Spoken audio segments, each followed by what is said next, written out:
तब श्री सुखदेव जी कहते हैं कि हे राजा परीक्षित, उग्रसेन जी की धर्मपत्नी थी द्रुमिल, और एक शत्रु की काया पड़ने से, छाया पड़ने से उनका जो पुत्र हुआ वो हुआ कंस।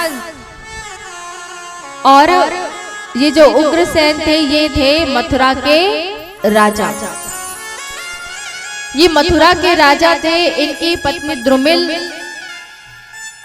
जब कंस हुआ तो एक राक्षस की छाया इन पे पड़ गई, इनके गर्भ पे। तो इनका पुत्र जो हुआ बड़ा ही दुष्ट हुआ, यानी कि कंस। और जब कंस हुआ तो जो ब्राह्मण थे उन्होंने, जैसा ही पैदा हुआ ब्राह्मण आए तो उन्होंने कहा कि ये तो बड़ा ही दुष्ट होगा, ब्राह्मणों पे अत्याचार करेगा, अपनी जो प्रजा है उस पर बड़ा अत्याचार करेगा, आप इस पुत्र का त्याग कर दो। देखिए शास्त्र कहता है अगर किसी के पुत्र अगर खराब है और उसे त्याग देने से अगर पूरे राज्य का भला होता है तो उसे त्याग देना चाहिए। क्यों? क्योंकि देखिए अगर हमारा पूरा शरीर है और इस शरीर में सारे ही अंग बहुत प्रिय हैं और हमें पता लग जाए कि हमारे हाथ में कैंसर हो गया है, कोई घातक रोग हो गया है, कैंसर हो गया है, और इस हाथ कटवाने के बाद हम जीवित रह सकते हैं, जीवित रह सकते हैं तो हम अपना हाथ भी कटवा लेते हैं, क्योंकि जिससे कि वो रोग और शरीर में ना फैले। तो उसी प्रकार शास्त्र कहते हैं कि अगर कोई कुपित्र पुत्र है तो बड़े होने से जितनी आपको तकलीफ होगी ना, जितनी आपको पीड़ा देगा, कितना आपके साथ गलत करेगा, उस पल पल से मरना अच्छा है कि उसको समय रहते ही उसे उसका त्याग कर देना चाहिए। तो द्रुमिल माता थी और वो कहने लगी कि ऐसे कैसे पुत्र को मार दें। पर उग्रसेन जी ने क्या किया, एक छोटी सी टोकरी में कंस को नदी में बहा दिया।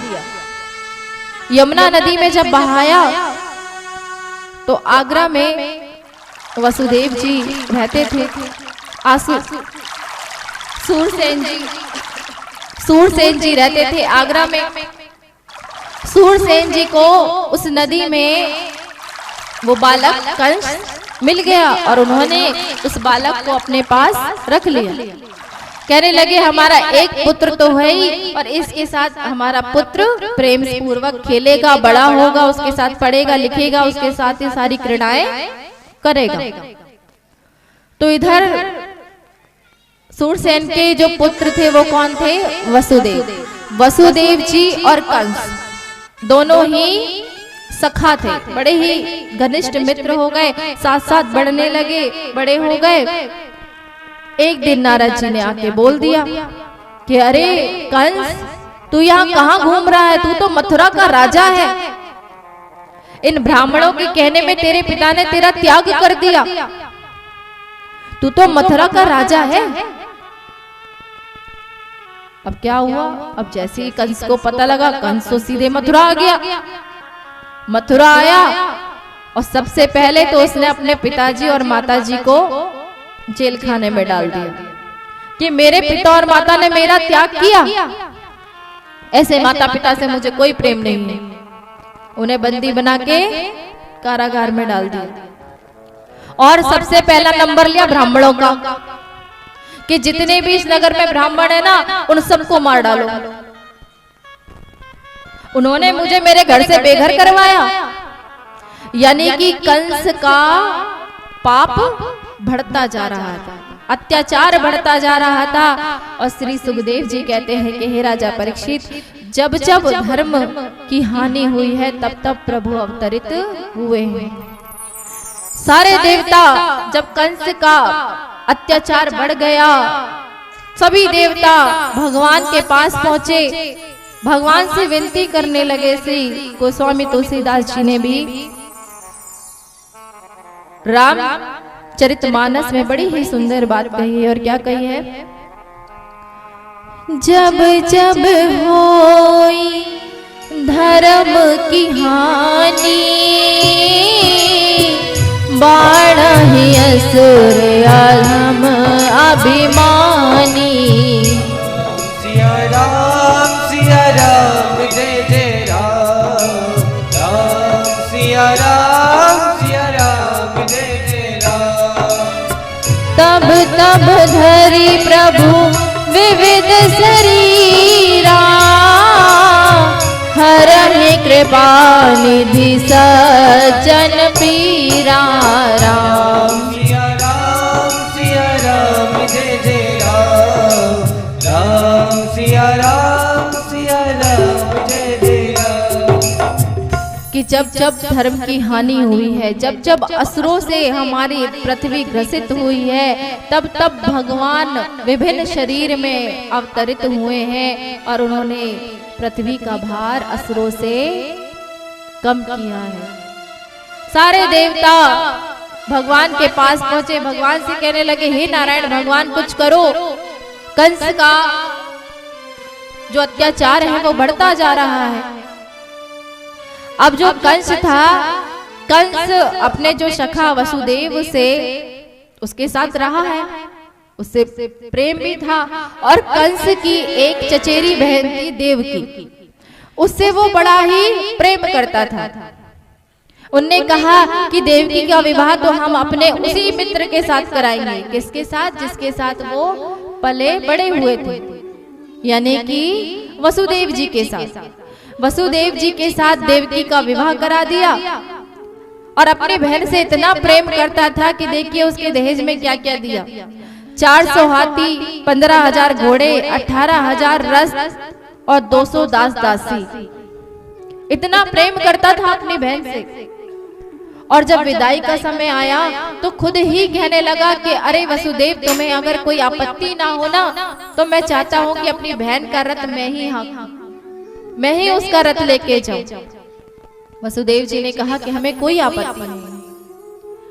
अब इधर कंस रथ में लेकर के अपने बहन और बहनोई को लेकर के जा रहा है विदा करने।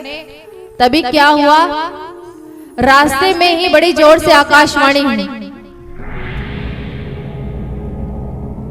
कि अरे मूर्ख कंस, जिसको तू विदा करने जा रहा है, बड़े प्रेम पूर्वक ले जा रहा है, इसी देवकी का 8वां पुत्र तेरा काल होगा, वो तुझे मार डालेगा। जैसे ये कहा, कहते ना विनाश काले विपरीत बुद्धि। कंस का जो भी प्रेम था, तुरंत उसने क्या किया, रथ को रोका और देवकी के केशों को पकड़ा और घुचड़ता हुआ नीचे ले आया। कहने लगा, ना रहेगा बांस और ना बजेगी बांसुरी, ना या तो ये देवकी रहेगी और ना ही इसकी कोई संतान होगी। पर वसुदेव जी आए, उससे विनम्र करने लगे कि देख कंस, ये तेरी बहन जब तक थी, जब तक तूने इसके हाथ पीले नहीं किए थे। अब मेरा ये प्रथम कर्तव्य है, ये मेरी धर्म पत्नी है, ये मेरा कर्तव्य है कि मैं उसकी रक्षा करूं। तू उसे छोड़ दे। पर कंस कहां मानने वाला है, कंस कहां सुनने वाला है, क्योंकि कहते ना विनाश काले विपरीत बुद्धि। कंस ने कहा कि ये ज्ञानवान मुझे मत सुनाओ, मुझे सब ये ज्ञानवान समझ नहीं आता है। तब वसुदेव जी ने कहा, अच्छा ठीक है, चल तुझे ज्ञानवान समझ नहीं आता है, पर मेरा एक प्रस्ताव सुन लो। और मेरा प्रस्ताव ये है कि तुझे देवकी की संतान से परेशानी है ना, देवकी की 8वीं संतान तेरा काल है। 8वीं को छोड़, मैं जितने भी जो भी संतान होगी मैं सबकी सब तेरे पास ले आऊंगा, पर तू देवकी को छोड़ दे। अब ये बात थोड़ी सी उसके समझ में आ गई, पर उन्होंने कहा कि ठीक है तुम्हारा मान लेता हूं, पर जब तक तुम्हारी 8 संतान नहीं हो जाती तब तक तुम्हें मेरे साथ मेरे जेल खाने में रहना होगा। वसुदेव जी को, देवकी जी को बंदी बना लिया और क्या किया, उनको कहां ले गया, जेल खाने में, मथुरा में बंदी बना लिया। जब बंदी बना लिया, देवकी की पहली संतान हुई, पहला पुत्र हुआ। जैसे ही पहला पुत्र हुआ, वसुदेव जी कंस को देने के लिए गए। कंस से कहा, लो देवकी की ये पहली संतान है और तुम इसे रख लो। कंस ने जैसे ही उस पुत्र को लिया हाथों में, तो उसको दया आ गई। उनने सोचा कि 8वां पुत्र मेरा काल है, इस पहले ने मेरा क्या बिगाड़ा है, इसको मैं छोड़ देता हूँ।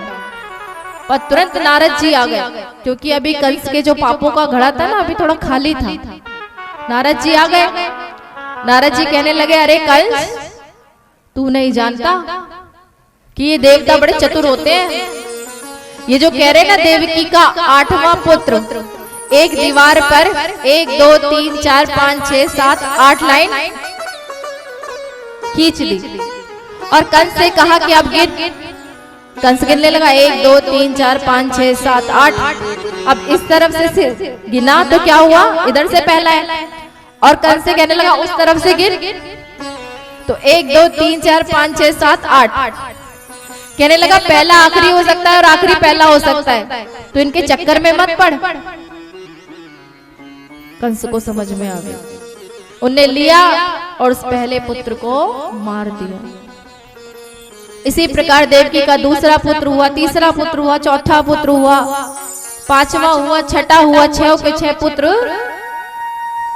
कंस ने मार दिया।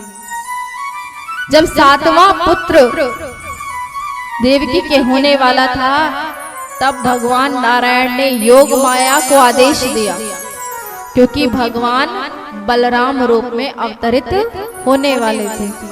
तो इसलिए उन्होंने योग माया को आदेश दिया कि हे योग माया, देवकी माँ से इस गर्भ को खींच करके रोहिणी माता के पास पहुंचा जा। रोहिणी माता के पास पहुंचाया। तब कंस ने कहा कि देवकी की 7वीं संतान कहाँ है, तो सैनिकों ने कहा कि महाराज वो तो स्वतः ही मर गई। कंस ने कहा, चलो ठीक है, मुझे मारना नहीं पड़ा, खुद ही वह संतान मर गई। अब कंस इंतजार कर रहा है बेसब्री से 8वें पुत्र का। उसे डर भी लग रहा है, भय भी हो रहा है। क्यों? क्योंकि 8वां पुत्र कंस का काल है। नारद जी से पूछने लगा कि नारद जी मुझे बताओ कि ये कैसा होगा, 8वां पुत्र कैसा होगा। नारद जी ने कह दिया, काला काला मुरली वाला होगा, काला काला होगा तेरा काल। तो अब तो कंस बेचारा जो भी काली वस्तु देखता बड़ा ही पागल सा हो गया। काली वस्तु को देखते ही सोचा, अरे मेरा काल आ रहा है। अब देवकी के गर्भ में 8वां पुत्र जब पैदा होने वाला था, तब भगवान, सभी देवताओं ने भगवान की गर्भ स्तुति की। भगवान ने गर्भ स्तुति की और भगवान को सभी देवताओं ने क्या कहा, सत्य कह कह करके पुकारा, सत्य सत्य। भागवत के शुरू में भी सत्य था, अब ये मध्य में भी सत्य है। सभी देवता क्या स्तुति कर रहे हैं, सत्यव्रतम सत्य परम त्रिसत्यम, सत्यस्य योनिं निहितं च सत्ये, सत्यात्मकं सत्यस्य सत्यमृतसत्य नेत्रं, सत्यात्मकं त्वां शरणं प्रपन्नः। बड़े ही सुंदर शब्दों में स्तुति की। सत्यव्रतम सत्य परम त्रिसत्यम, सत्यस्य योनिं निहितं च सत्ये, सत्यस्य सत्यमृत सत्य नेत्रम, सत्यात्मकं त्वां शरणं प्रपन्नः। कि हे सत्य स्वरूप भगवान नारायण, हम आपकी शरण में हैं, हमें कंस के अत्याचारों से बचाओ। और हम आपको सत्य सत्य इसलिए कह रहे हैं कि आप ही इस जगत में सिर्फ सत्य हैं, बाकी सब आपकी बनाई हुई माया असत्य है। और आपको सत्य कह कह करके इसलिए पुकार रहे हैं कि आप कहीं भूल ना जाओ। क्यों? क्योंकि आपका रिश्ता कंस के साथ किसका है? मामा भांजे का। ऐसा ना हो कि जब यहाँ आओ रिश्तेदारी में बहकर के जिस कर्तव्य के लिए आप आ रहे हो उस कर्तव्य को करना भूल जाओ। तो इसलिए सभी देवताओं ने भगवान की जब स्तुति की तो भगवान को सत्य सत्य सत्य कह कह करके पुकारा। अब भगवान का अवतरण होने का समय आ गया। रोहिणी नक्षत्र है, भादों का महीना है, हीरा पन्ने की खजाने अपने आप स्वतः ही खुल गई। गैयाओं के स्तनों से अपने आप दूध गिरने लगा। सब तरफ हंसी और उल्लास का माहौल छा गया। और उसी समय अभिजीत मुहूर्त में अष्टमी तिथि को रात के 12 बजे चंद्रवंश में भगवान बाल कृष्ण रूप में पधारे। बोलिए बाल कृष्ण